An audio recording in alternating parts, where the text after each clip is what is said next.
नमस्कार दोस्तों, मैं हूं पुलकित मोहन सिंगला। स्वागत है आपका हमारे चैनल में। दोस्तों, आज मैं 5 गलतियों के विषय में आपसे बात करूंगा जिससे हमारे कुल देवी देवता रुष्ट हो जाते हैं और हमें दंड देने लगते हैं।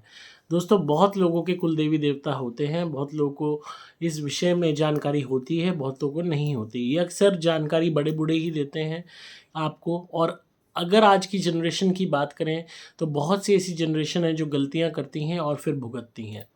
तो इन्हीं 5 गलतियों के विषय में बात करेंगे।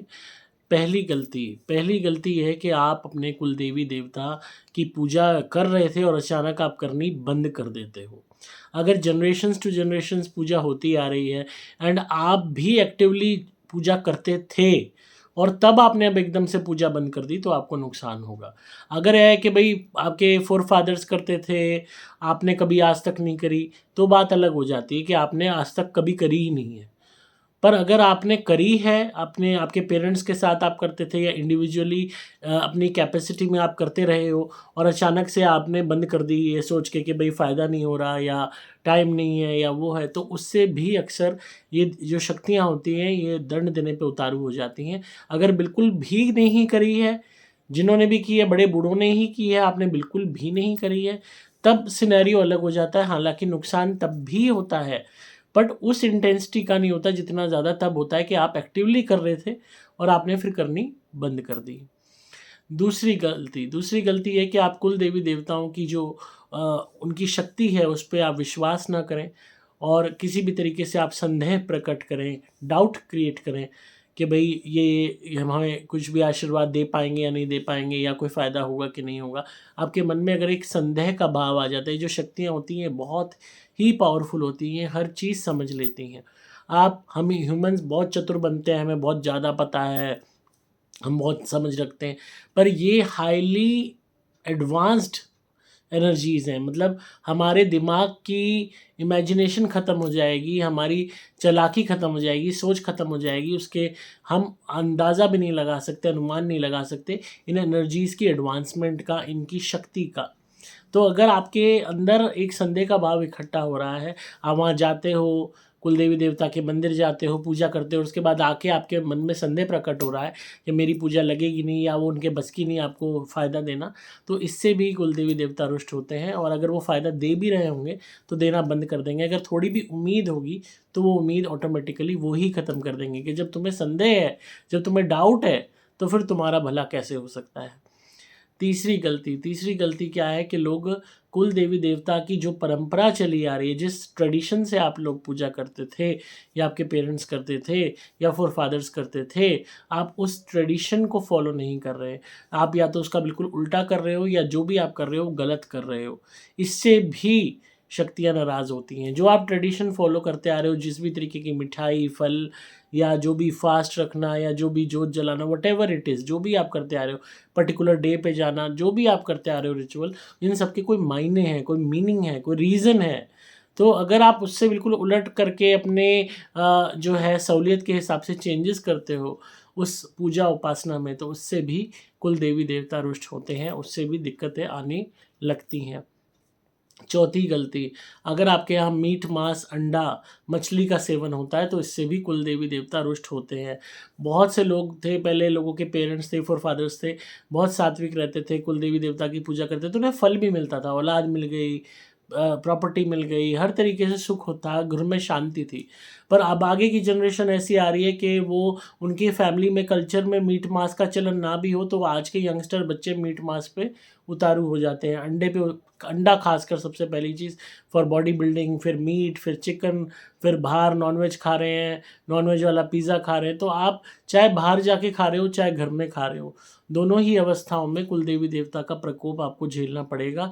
जो भी पॉजिटिविटी थी वो घटेगी, नेगेटिविटी बढ़ेगी। तो अगर आपकी आगे की जनरेशन्स भी, आगे के बच्चे भी मीट मांस खा रहे हैं, नहीं मान रहे, तो उसका नुकसान आपको भुगतना ही पड़ेगा। जो ये शक्तियाँ होती हैं, चाहे आप कितनी ही पूजा कर लो कुल देवी देवता की, आपको फल पूर्णतः नहीं मिलेगा, उसमें त्रुटि रहेगी, उसमें कमी रहेगी और वो कमी इस मांस के कारण ही होगी। क्योंकि जितना भी मीट मांस है, मछली खाना, मीट खाना, चिकन खाना, मांस खाना, सभी जीव हत्या के बाद आप उसकी लाश खा रहे हो जानवर की। So there is no point कि आप कोई भोजन नहीं खा रहे हो, आप एक लाश को खा रहे हो, उसके टुकड़े खा रहे हो।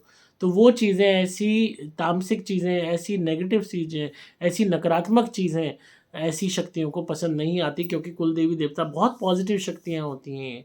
ये कभी भी बलि नहीं माँगती, ये कभी भी किसी निर्दोष जानवर की हत्या करके उसके शव को खाने की अनुमति नहीं देती। पर आप उनके शव को खा भी रहे हो, उसके शव को घर भी ला रहे हो, टुकड़ों को ला रहे हो और उस मांस को खा रहे हो, फिर आप सोच रहे हो कि आपके ऊपर कृपा आएगी कुल देवी देवता की, तो वो नहीं है, वो आप खुद को ही बेवकूफ़ बना रहे हो। 5वीं गलती शराब का सेवन। शराब के सेवन से भी ये शक्तियाँ रुष्ट होती हैं। शराब से सिर्फ़ नकारात्मक शक्तियाँ आकर्षित होती हैं और वो ही आपके ऑरा को मलिन करती हैं। अगर आप पॉज़िटिव शक्तियों की कृपा चाहते हो, ब्लेसिंग्स चाहते हो, आपके जीवन में बदलाव चाहते हो और कुल देवी-देवता की अगर हम बात करें तो ये बहुत पायस सोल होती हैं, बहुत शक्तिशाली सोल होती हैं। तो इनकी एनर्जी इतनी ज़्यादा पॉज़िटिव होती है कि ये किसी भी तरीके की नेगेटिविटी को बर्दाश्त नहीं करते। तो अगर आपने घर में बार खोल रखा है, आप और लोगों को घर बुला के शराबें पिलाते हो, यार दोस्तों को, खुद भी शराब पीते हो, दूसरों के यहाँ पी के आते हो, तो ये सब नेगेटिविटी को क्रिएट करता है और कुल देवी देवता का प्रकोप आपको झेलना पड़ता है। अब प्रकोप किस तरह से होता है? आगे वंश बढ़ने में दिक्कत आ जाती है, औलाद नहीं होके देती, औलाद हो भी जाती है तो वो बेकार निकलती है। यहाँ तक कि घर के जनों में झगड़ा रहता है, प्रॉपर्टी का विवाद बना रहता है, कलेश बने रहते हैं, तरक्की होती नहीं है। आप 50 लाइन बदल लो, आपको सक्सेस नहीं मिलेगी। आपकी परेशानियाँ बढ़ती ही रहेंगी और झगड़े आपके खुद के रिश्तेदारों से इतने ज़्यादा होंगे कि दुश्मन भी हैरान रह जाए और जो भी बंदा होगा आपसे मिलेगा आपका शत्रु बन जाएगा। आप कितना ही अच्छा किसी के साथ करो, आपका शत्रु वही बंदा बन जाएगा। जिसके से भी आप उम्मीद लगाओगे, एक्सपेक्टेशन करोगे कि ये बंदा अच्छा है, वही आपका शत्रु बन जाएगा। तो और अगर आपके ऊपर कोई नेगेटिविटी चिपट गई, कोई भी आपको घोस्ट पोजेशन होता है, किसी भी तरीके की बाहरी ऊर्जा आपको चपेटे में लेती है या पितरों का प्रकोप होता है, तो भी कुल देवी देवता आपकी मदद नहीं करते। आपकी पूजा स्वीकार नहीं होती, आपका चढ़ावा एक्सेप्ट नहीं होता, किसी भी तरीके से आपको एज़ अ डिसाइपल एक्सेप्ट नहीं किया जाता, एज़ अ भक्त एक्सेप्ट नहीं किया जाता। तो इन गलतियों को बिल्कुल भी ना करें और इन्हें गंभीरता से लें और हमेशा इस बात का ध्यान रखें कि ये जो शक्तियाँ होती हैं, ये रुष्ट बहुत जल्दी हो जाती है। हालाँकि हमने एक स्वरूप बना रखा है, भगवान जो है माफ़ कर देते हैं अपने बच्चों को, भगवान की बात अलग है। कुल देवी देवता वो उनका स्थान अलग होता है। तो अगर आप कोई त्रुटि करते हो, कोई गलती करते हो, तो ये रुष्ट भी हो जाती हैं और सज़ा देने पे भी उतारू हो जाती हैं। तो आप इस बात को ध्यान रखें और अपने आप को गलतियों से बचाएँ ताकि आपको किसी भी किस्म का नुकसान ना झेलना पड़े। अगर आपके घर में कुल देवी देवता हैं, आपको उनके विषय में जानकारी है, तो बहुत अच्छी बात है, आप उनसे क्षमा याचना करें, आप हमारी सुपर गोल्ड धुनी मँगाएँ, उसको जलाएँ, उससे उनकी आरती करें और जो भी भूल हुई हो उसकी क्षमा माँगे और उनके नाम पे प्रसाद बाँटते रहें। अगर आपको कुल देवी देवता का नहीं पता, आपको यही नहीं पता कोई भी कुल देवी देवता है, तो जो भी आपके मन में भाव प्रकट होता है, सपोज़ किसी एक चीज़ नेचुरली हम लोगों के साथ होती है कि किसी पर्टिकुलर भगवान के विषय में हमारा आकर्षण बहुत ज़्यादा होता है।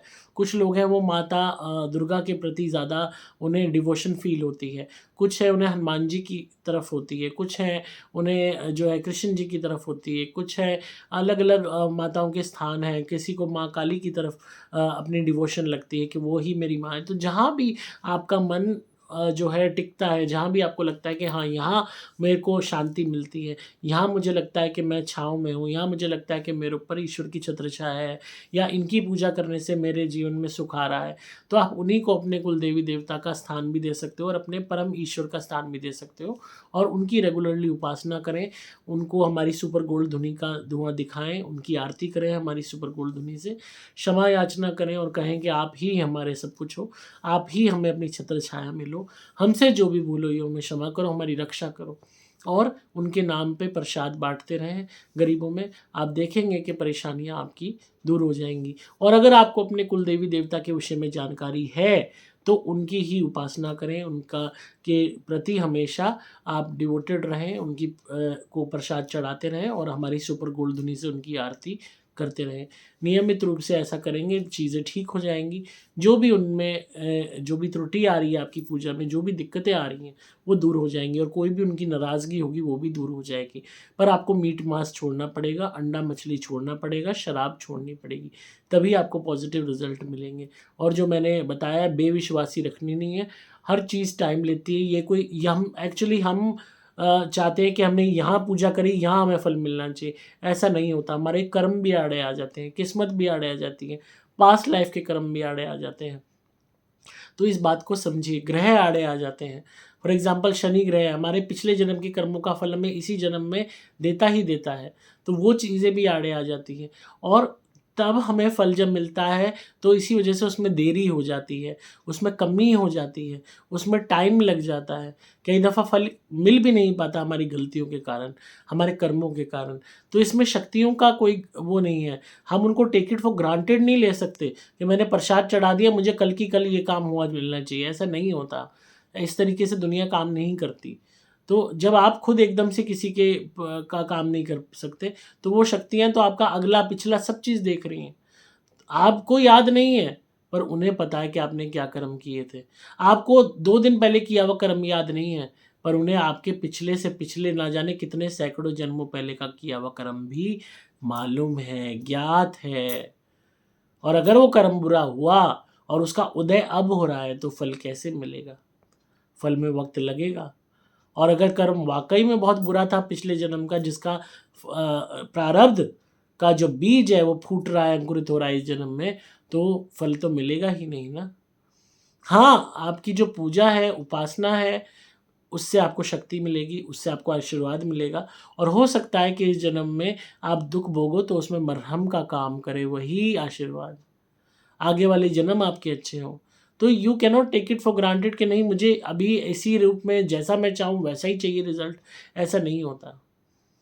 तो इस बात को समझिए। तो बेविश्वासी मत रखिए, नाराज़गी मत रखिए, फुल डिवोशन से कि भई आप ही हमारे माई-बाप हो, आप ही सब कुछ हो, आप हमें अपनी छत्र छाया में लो, हमारे दुखों को दूर करो, हमारे पापों का नाश करो, हमें माफ़ करो, हमें शक्ति दो कि हम बुरे कर्म ना करें, हम अच्छे कर्म करें, हमें ऐसी शक्ति दो।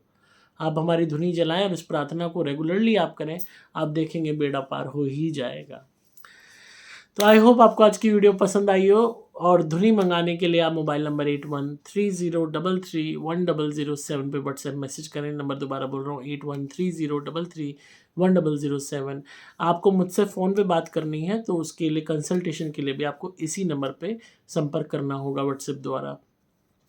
डिस्क्रिप्शन में आपको सभी डिटेल्स मिल जाएंगी। वीडियो कैसी लगी ज़रूर कमेंट्स में बताइएगा। लाइक कीजिए, शेयर कीजिए चैनल को ताकि ज़्यादा से ज़्यादा लोगों का भला हो। बेल बटन दबाइए ताकि नोटिफिकेशन मिले। दोस्तों, आपके लाइक से, आपके कमेंट से एक एंथुसियाज़म मिलता है, एक मोटिवेशन मिलता है कि मैं ज़्यादा से ज़्यादा लोगों की हेल्प कर सकूँ। तो आपकी एक छोटी सी अप्रिसिएशन दिन बना देती है। तो ज़रूर इसको कीजिए और ज़्यादा से ज़्यादा लोगों को अपने ग्रुप्स में, फ्रेंड्स में शेयर कीजिए वीडियोज़ को ताकि और भी लोग जागरूक हो सकें। मैं हूँ आपका दोस्त पुलकित मोहन सिंगला।